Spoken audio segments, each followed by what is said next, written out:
You're stuck with me. So Dr. Solomon asked me to present some lessons I learned in my academic life and pass them on to you, and hopefully they'll be of use to you. So I did give some thought, not looking at the Rockies, but looking at the waters of Lake Erie last week and see what I came up with. The first bromide I came up with was a great t-shirt. And it's life is an adventure, not a guided tour. And that's something that I can safely say after many, many years on this tour of mine. And like all tours, well, we'll get to the exact steps I've taken, but in essence, this is how I spent the last 40-some years of my life. I started on the faculty of the Roswell Park Comprehensive Cancer Center, located in Buffalo, New York, and I was a good citizen. I was a scientist. It was a good way to start one's life. But eventually, over the years, I tracked over to the dark side and went into administration.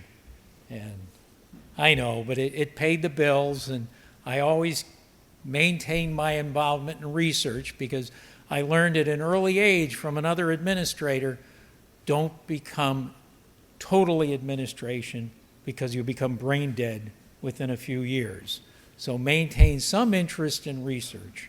So I did, and eventually, towards the end of my career, I retired from the Roswell after 30-some odd years and went back to the good side and became a faculty member once at UVille College, where I helped them develop a Master of Public Health program in health services research, and then of late, the past 6 years or so, at the University at Buffalo.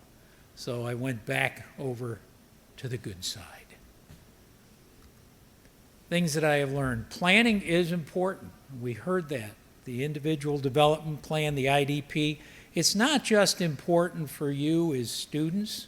It is essential for you at this stage, but it will be for each stage of your life. It's something that I did every year in my professional development, even in administration. And it became even more important as an administrator when I was a senior vice president. I was charged every year by our CEO, David Hone, to go back and for the annual evaluation, come up with 7 points, 7 things I wanted to accomplish as a unit over the next year. And as he would say, 4 or 5 can be safety points, things that you're going to knock out of the park, real easy ones. But you ought to have 2 or 3 stretch points, things that will not be easy to accomplish. And he would not be surprised if I didn't accomplish 2 of the 3. I'd better get one of them right. And so these were stretch points. And it's really something that gives your year focus. You just can't be like a leaf on a pond and just float along and hope something good happens. You have to have a plan. Once you do have a plan, do not discount serendipity. Don't discount luck, that chance occurrence. And I'm going to cover 3 of those areas that occurred in my career that gave it real meaning. And then there's chaos theory. And it happens. And it'll happen to you. It probably has already happened to you. And it'll happen to you time and time again. The first serendipitous point in my life was reading this book. I read this book in the early 1970s, and my sister actually gave it to me. I'll give her credit. My sister Sue, who was in nursing school, and I remember distinctly at the dinner table, she was talking about a microbiology course that she was taking, and that she read this book, 11 Blue Men, and it was pretty interesting about this infectious disease outbreaks. And we were just getting ready for winter break, and I said, geez, you mind if I read it? I was not a voracious reader. You didn't have time. You were reading textbooks. But I had a break, and I would read. You can tell how old this book is. It was 95 cents. So I still have it. It's one of my prized possessions. And it really influenced me because I had never even heard the term epidemiology up until that point. And this was on infectious disease. And I was fascinated by that. But I was also fascinated by cancer because I had known parents of my friends growing up who had developed cancer and passed away. My wife now, but my girlfriend at the time, her dad had developed cancer and passed away. So I was interested in cancer. So it turns out I did find out that there were doctoral programs in cancer epidemiology, and I began to track into that area.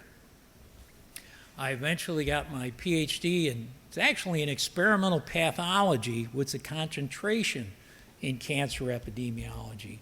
At the time, there were very few pure cancer epidemiology programs. So I'd like to just talk about 3 areas of my career that have been influenced by planning and chaos theory and all sorts of other shenanigans.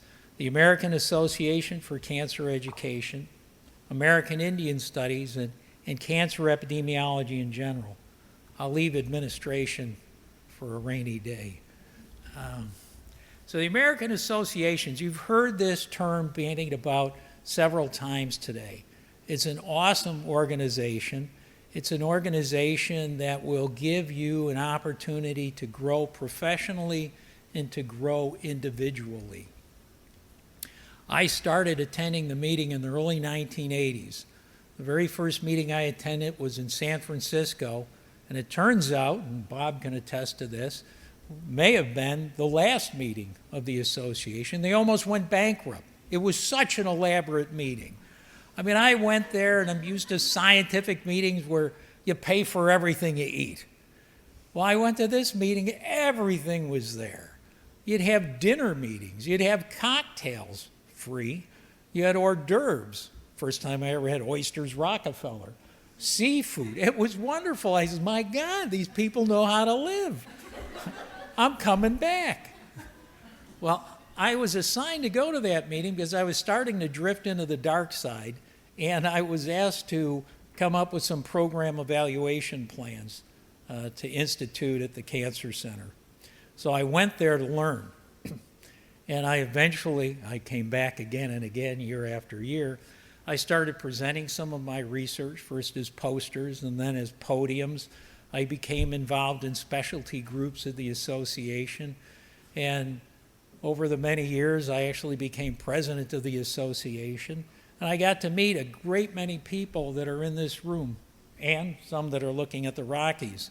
Bob Chamberlain, who is a mentor to mentors, who has taught more individuals than he probably even realizes. I got to meet Joe O'Donnell, who preceded me as editor-in-chief of the Journal of Cancer Education. A wonderful man. He's become a family friend of ours. Maria Bishop, who is the current editor-in-chief of the Journal of Cancer Education. Sweetheart, wonderful person, sincere, kind, etc. Amr Solomon, who is just extraordinary and has really helped light my fire again and again about international cancer epidemiology. I mean, I had done some before him, as I'll talk about my studies in Chernobyl, but he also afforded me opportunities to become involved in Egypt and in Oman and in a host of different projects here stateside. And the association, as you can tell from what I'm saying, is more than a scientific organization.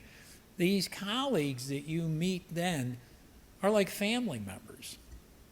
And I think all of us will say that every year when you go back to the meeting, it's like a family reunion. You pick up just where you left off the year before. And we know all about each other professionally and scientifically, but we also know about our families, et cetera. So it's really a great, great organization. And it really allowed me to grow into many things. It really gave me the confidence, the experience, the knowledge to develop programs, to evaluate programs, to really participate. So it's really a unique organization. I know that Lindsay will be presenting at the Utah meeting coming up in September. It's something to keep in mind. Dr. Solomon's always there with his global group, thank goodness, and that will continue. And that was an opportunity that someone said, you ought to go to the meeting.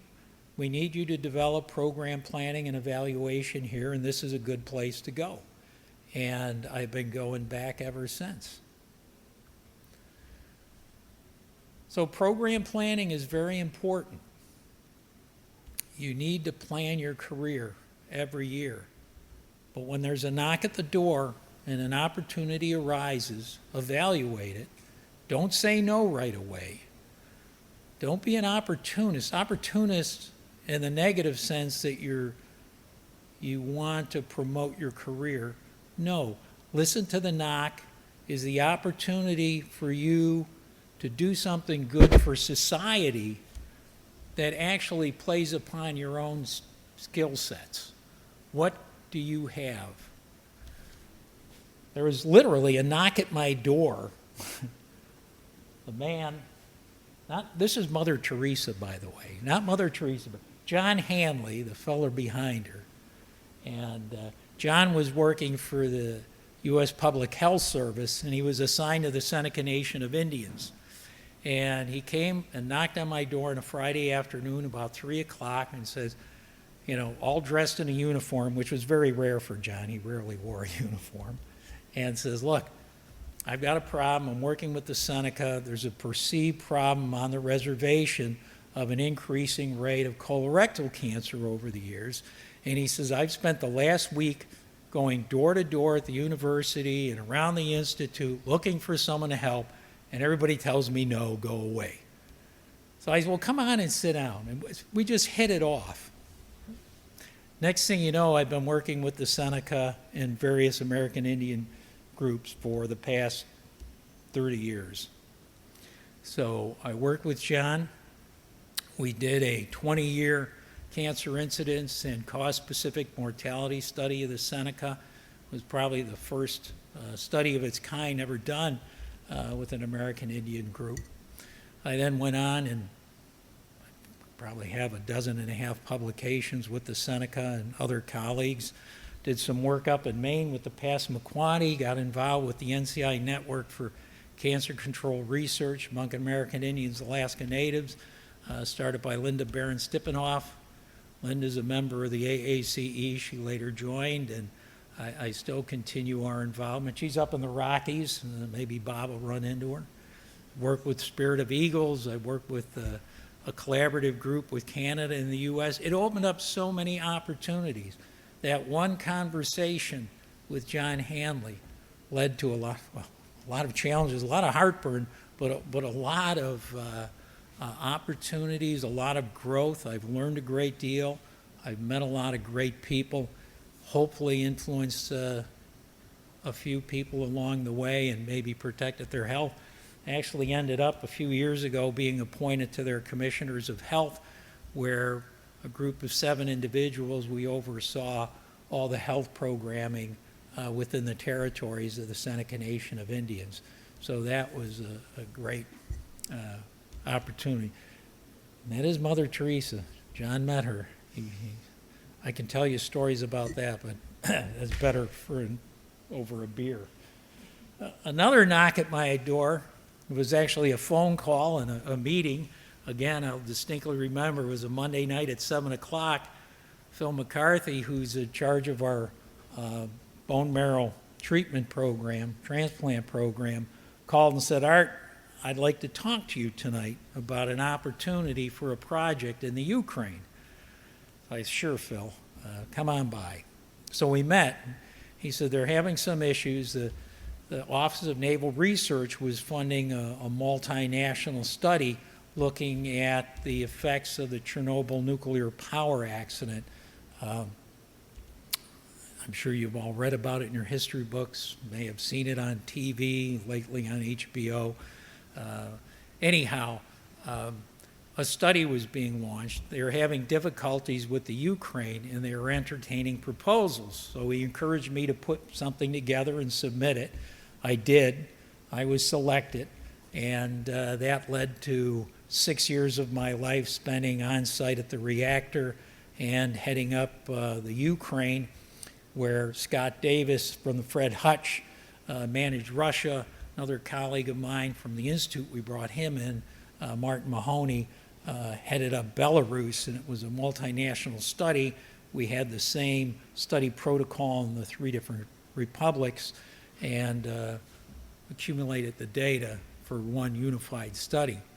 But it was started by one man, Admiral Emwald Zumwalt, and the admiral was a great guy who, why would the Navy fund a study looking at low-level radiation exposure? And we're looking at childhood leukemias as a result.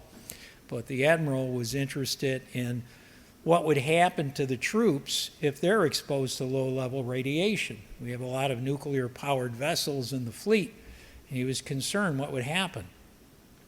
So he became involved, and I can talk for hours on the history of the consortium and Admiral Zumwalt. But this was a great project, and there I am with my colleagues.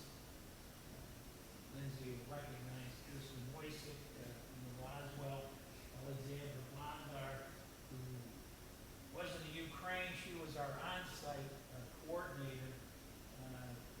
She didn't defect, but she eventually moved to Colorado. Everybody's moving to Colorado. In the past year, my sister and brother-in-law.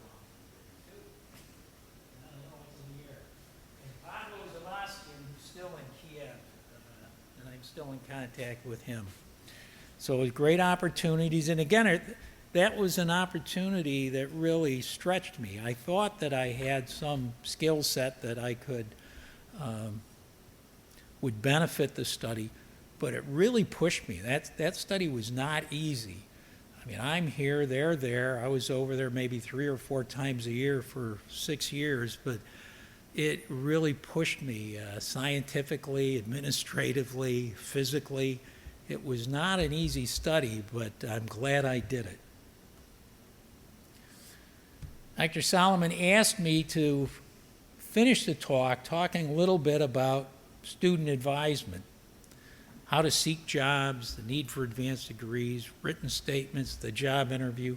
I'd like to just comment on the job interview because we had an excellent talk on the job interview. And the job interview is more than you answering questions, all right? You will be evaluated. And having conducted many interviews, there's certain things I want to find out from the candidate. But one of the things I always look for is what the candidate wants to know from me.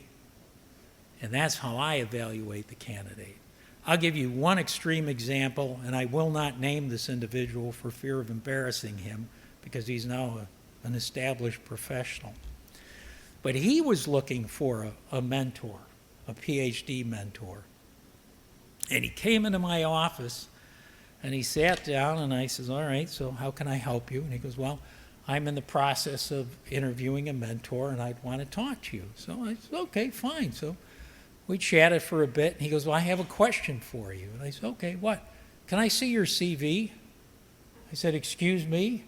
He goes, I'd like to see your CV. And I says, why? He goes, well, if I'm going to work for you, I want to know what type of person you are and if you're productive. I said, excuse me?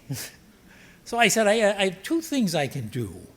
I can give him my CV, or I can throw him out the door, because what kind of kid has the chutzpah to evaluate me? So I gave him my CV. We're still friends to this day. It was a great trainee. I wouldn't advise you doing that. Otherwise, it could be a very short interview. But I do think that when you go for an interview, you need to think of questions to ask. The one question you don't ask is about vacation time. That's a killer. Never ask that. But ask about the professional opportunities that you'll have. You want to convince the person that you are the only person that they should select, that you have something to offer the organization that no other candidate can. Written statements are extremely important. As Bob was saying before, employers like to see publications because they know that you can write. That's demonstrable proof that you can write. Oftentimes, the statement or a letter that you have to write seeking that interview is going to tell your prospective employer or trainer or mentor, however you want to define that individual, a lot about you. Take your time writing it. Give it deep thought. You're going to write it, you're going to rewrite it, you're going to rewrite it. Don't do it in a vacuum. Have someone that you can share it with that can look at it and challenge it both conceptually in terms of the philosophy that you're trying to put forth and also for the grammar. Make sure it's faultless. It's got to be perfect. This is a very important piece of work that you'll be submitting. How to seek jobs. Most people say, oh, you have to look at ads. Look at the Epi Monitor. You know, they're always publishing jobs. Well, those are good. But there's probably 8 or 9 out of 10 jobs that are filled outside of advertising. They're filled because of word of mouth. They're filled because of your mentor. Find a good mentor. You cannot beat a good mentor. That individual is going to open doors. I've had students, when my trainees are finished, they're looking for work. I know what kind of area they're interested in. I know their strengths and weaknesses. I can use my network, and I have, to link them up with positions. So it's very important to have a strong mentor because they could be critical in you getting that first position. Use your network. You've got a network. Look around the room. You've got a great network that you've already established. Maintain that network. Maintain contact with one another. And this is going to help you down the road. So those are all my bromides for today. Good luck. Enjoy the adventure. It's been fun. I'm still having fun. I hope to have fun for a while longer before I'm grounded for some reason or other. But it's been a joy. It really has. And this is one of the joys that we have as senior faculty working with new individuals, new trainees. It's really a joy because one of the things of mentoring, bless you, is that we learn probably as much from